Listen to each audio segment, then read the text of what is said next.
there's really no point in getting in arguments over, the minimalism this and minimalism that. I mean, like, I guess you could, but you might as well start off a YouTube channel, generate views, get haters, and get monetized if that's the route we're gonna go. Like, let's be productive with our fights. Hey there, my handsome and pretty little Cobras, and welcome back to the Cobras Nest. For those of you who are new, my name is Mignon Cobra, and I make minimalism videos. Today's minimalism video is actually one from a subscriber, and that is from Peggy, and she wants advice on how to deal with non-minimalists in one's family thinking you're crazy. So without further ado, let's just get into the video. Let's get it, let's go. Woo. If you wish to help out my channel, consider checking out my Patreon. It's in the link below, and if not, then just help me out with the algorithm by giving this video a thumbs up, a like, and a subscribe. Okay, let's get right into the topic. So Peggy and anybody else who's wondering about this, yeah, I do have great advice on this because I have never lived alone. I think for 1 year in my life, which was like for a couple months when I lived in Thunder Bay, I do have a lot of experience living with other people. And what kind of advice could I give for when people think you're crazy? So let me preface this by saying very close people to me have actually thought that me being a minimalist is a really good thing. I've actually only had one negative experience with somebody close to me, and that was a friend of mine who was very negative about me being a minimalist. And I think that most people are quite indifferent, but perhaps maybe Peggy's referring to close family and friends having a negative opinion about minimalism, and I think that's fair. I have kind of touched upon this topic in another video talking about like not decluttering other people's stuff, but I guess that's primarily like you have the decluttering obsession. Now you're fiddling with other people's stuff. Long story short, you should not be touching other people's stuff. But what about the attitude that people might have towards you and your minimalism, and maybe they have a certain kind of say, a negative opinion, why are you a minimalist, this and that. So I'll talk about the experience that I had with said friend who was,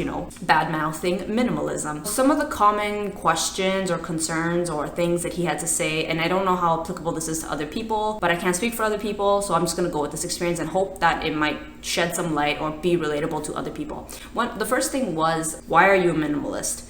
The reason, of course, is different for everybody. My personal reason for becoming a minimalist was I wanted financial freedom and I didn't want that much clutter. I think enough said. I think money is a very sensitive issue. I think that's something that most people can understand. But again, everyone's reason for becoming a minimalist is different. That's a conversation you need to have with you and your loved ones. The second question was, well, if it's a money thing, don't you like stuff? And the answer to that question is yes, I love stuff. I think I probably cherish and appreciate my small amount of stuff more so than I did a bunch of garbage that I used to have. I find that it's multifunctional, it's durable, it's lasted, it's time tested, it's true, it's cheap, it's easy to carry, because I kind of go for a more camping aesthetic. I like multifunctional items that are very durable or like natural colorways. So yeah, I guess I kind of look like I'm going camping all the time. So yes, the answer is yes, I do love my stuff.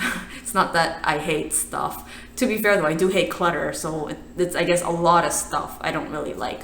Okay, the third question is, don't you think minimalism is for losers?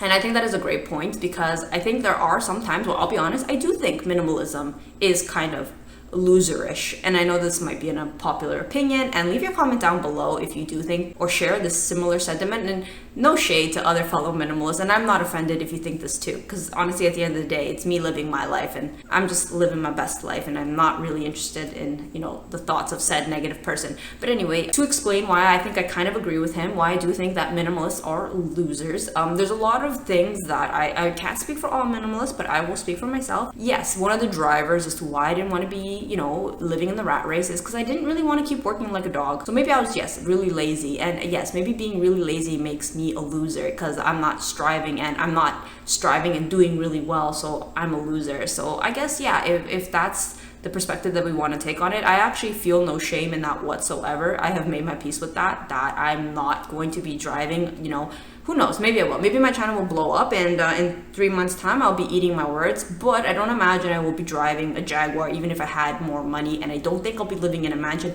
Again, in 3 months time I might be eating my words.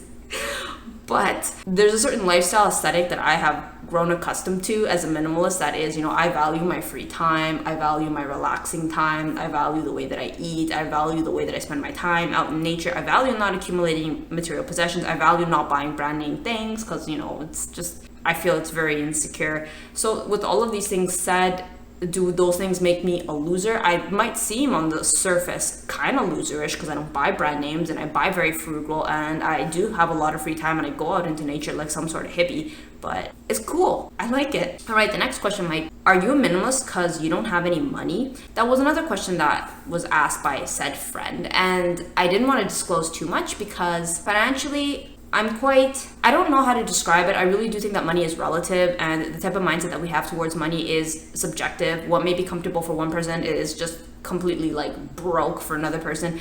But the kind of relationship that I have with money is, and again, it's kind of double-fold. Sometimes I have a scarcity mindset, sometimes I have an abundance mindset. But what I do want to say is because I became a minimalist, I put myself financially in a way better position that I would never have gotten here with my circumstances if I had not become a minimalist. If I just kept spending all my money, I would be broke, I would be miserable, I would be crying all the time. I would just be in a terrible place. Where I came from to where I am now, only this was possible financially because I just stopped buying stuff. I didn't make a lot, but I was really smart with my money and I was really frugal and intentional. So to answer this question, no, I'm not broke and I'm not bad with money, and that's not why I became a minimalist. It did start off that way though, so yes, it did start off that way. I was really bad with money and I was broken in debt, so I became a minimalist to prepare that, and now financially I'm doing quite well for myself. At least I'm very proud with how far that I've come. So which came first, the chicken or the egg? I don't know. All right, and the next question is that, would you keep being a minimalist if you had more money? So it's another question that I got asked, and I think that it depends. I mean, like, I've never really had a lot of money, and I didn't come from money, so I've never experienced having money like that to be like, you know, like the privileged minimalist.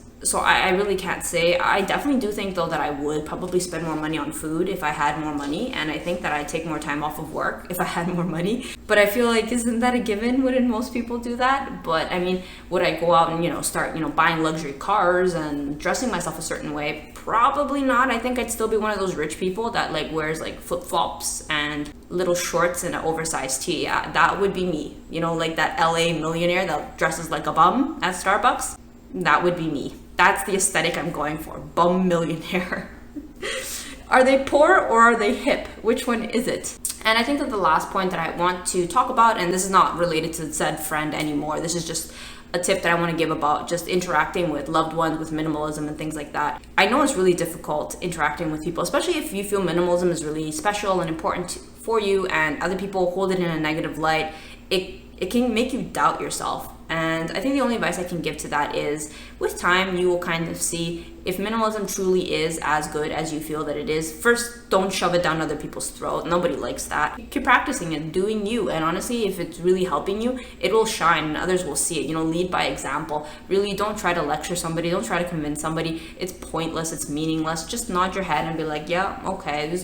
There's really no point in getting in arguments over, you know, the minimalism this and minimalism that. You know, I mean, like, I guess you could, but you might as well start off a YouTube channel, generate views, get haters, and get monetized if that's the route we're gonna go. Like, let's be productive with our fights. So yeah, I think at the end of the day, if you are comfortable in your minimalism, it's your life, your journey, and it's not about what others think. You let them do them. You let them live with their abundance and their maximalist ways, and you do you, boo, in your minimalism ways. Okay, so thank you for having taken the time to watch this video, and I will see you guys in the next one. Thanks for watching. Bye.